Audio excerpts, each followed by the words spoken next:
Thanks for joining us again today. We're going to be talking about how not to install vinyl siding.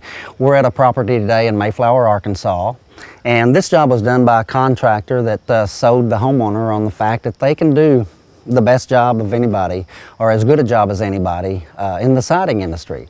And once he got started on the work, the homeowners realized that things were just not looking right and they weren't panning out to be what he told them or sold them. So they called us and got us involved, and we come back out to look at it. And this is another job that we're going to be redoing. And as you guys know, we redo a lot of siding jobs. But we're going to hopefully show you viewers today some things to look for if you've hired a contractor, to just be careful and make sure that you get a good job that's going to last you as long as it's supposed to, which is virtually, for the rest of your life.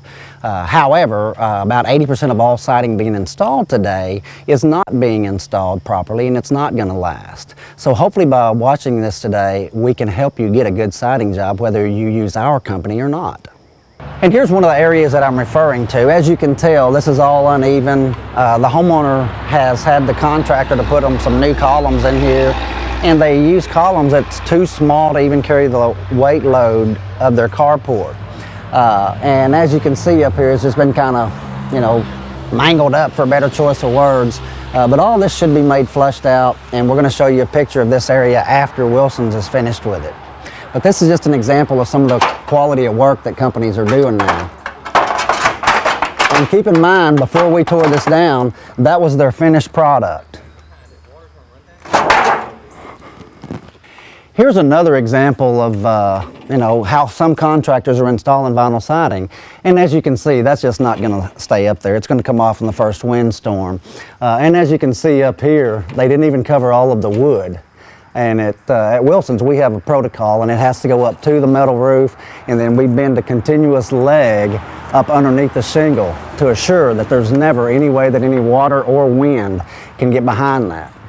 Here's an area, and the thing about a vinyl siding job, it's the stuff that you can't see on a job, which is what determines the longevity and the durability of the job. So a lot of homeowners, they don't know how to inspect a job. But whenever you pull on this, it's obvious that they just didn't have enough nails in it. It appears they've put one nail up here and one way down here.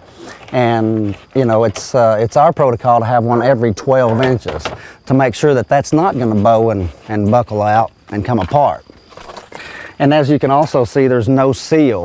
They haven't sealed anywhere around there to keep any water or moisture out. And not on just the door, but also the windows. As you can see, it's basically the same thing. There's no sealant here, and there's no seal on the bottom. No sealant on the bottom to prevent any moisture or water from getting right in behind the vinyl siding. And the problem with that is the customer's not even going to know for several years after it's starting to deteriorate from the moisture and water getting in. Here's another area down here on the ground. If you can get down here close enough to see, they've actually got the vinyl siding taken right into the ground here. It's actually sitting down in their landscaping. And this is a no-no as well, because you get moisture and bugs up in there. It's actually mandatory by Wilson's that we keep all vinyl siding 6 inches off of the ground for termite purposes, because once moisture gets in here, it's a haven for termites, and no homeowner wants to deal with that. Here's another example of something that was done that is just not finished. And if you look down the wall, you can tell that they've got the siding about 4 inches out of level. And at the far end, it actually goes into the receiving trim. But at this end, it didn't even get close. And as you can see, the company was not concerned enough to finish the wall, so they still have exposed wood up there. They have unfinished house there without siding.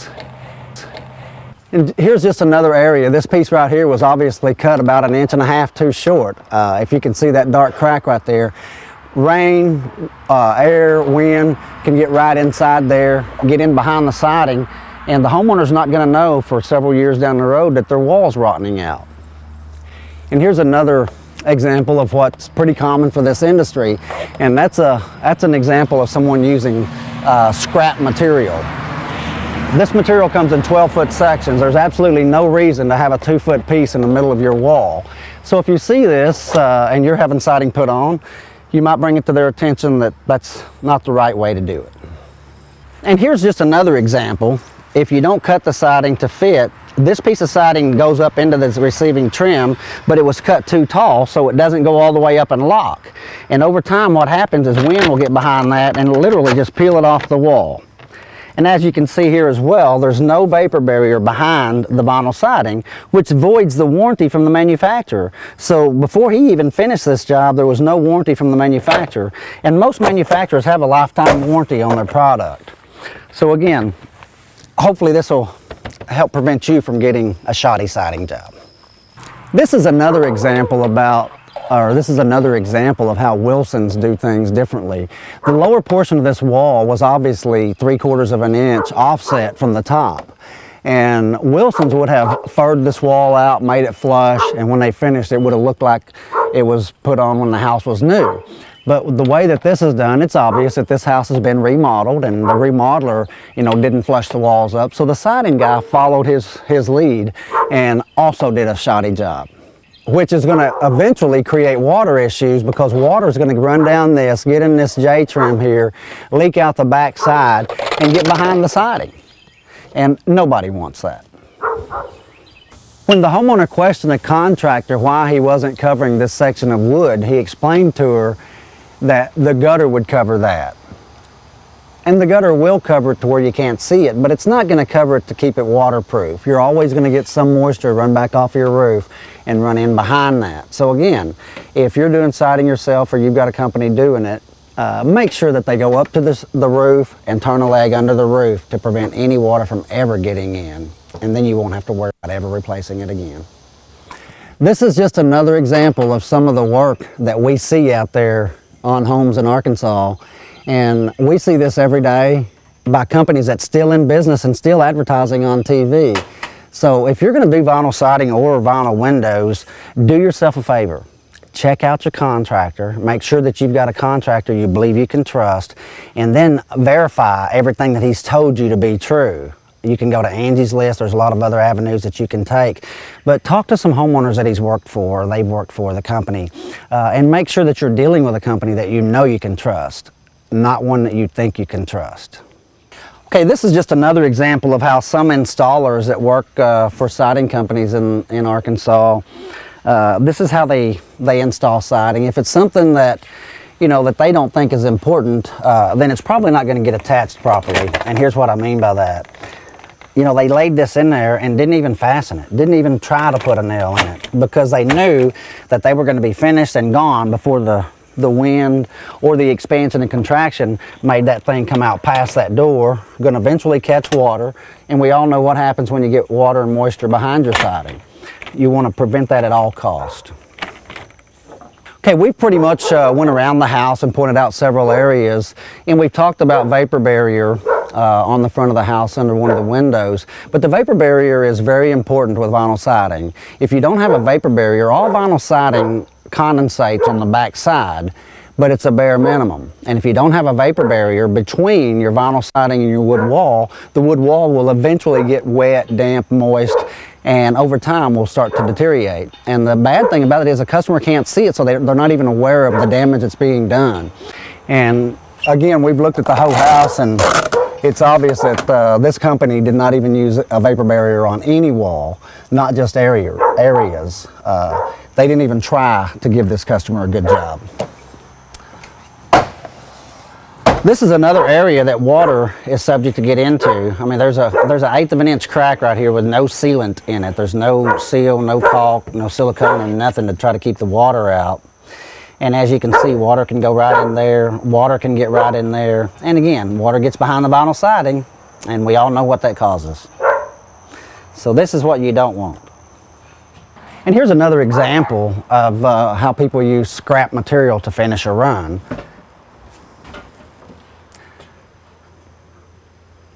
This is another area that's pretty common for the industry. There should have been another piece of this material locked on there and finished on out. But this is very common. If it gets close, for whatever reason, the installers from time to time thinks that's good enough. But the problem with this is you're going to get bugs, insects, possibly snakes, birds up there, and they're going to be building a nest and just create all kinds of a mess on your deck and eventually push the siding off the wall. So again, if you're having vinyl siding, make sure that there is no holes, cracks, or openings where any varmints, snakes especially, can get in. Because again, once they get in there, that's their home now, and they'll continue to live there and create a lot of problems for you. So you want to make sure that you have no openings or holes where varmints or birds or anything like that can get into your home. At Wilson's, we don't cover any areas with flat metal. The widest area that we cover is about 3.5 inches wide, and the reason for that is it prevents any warps or buckles in the material, because the material is basically paper thin, and if you don't put a crease in it, it's going to warp and ripple and bow and eventually come off the home. So if you're having siding done, or you're doing it by yourself or for yourself, just make sure that you've got a break and that you put bends every so often to keep it stiff and keep it always looking good. Thanks for taking the time to watch us today. Hopefully we've given you some information and showed you some things that will help you get a good siding job, regardless of what company you use. However, if you want to be assured a great siding job, call Wilson's. Nobody in the industry is doing what we do.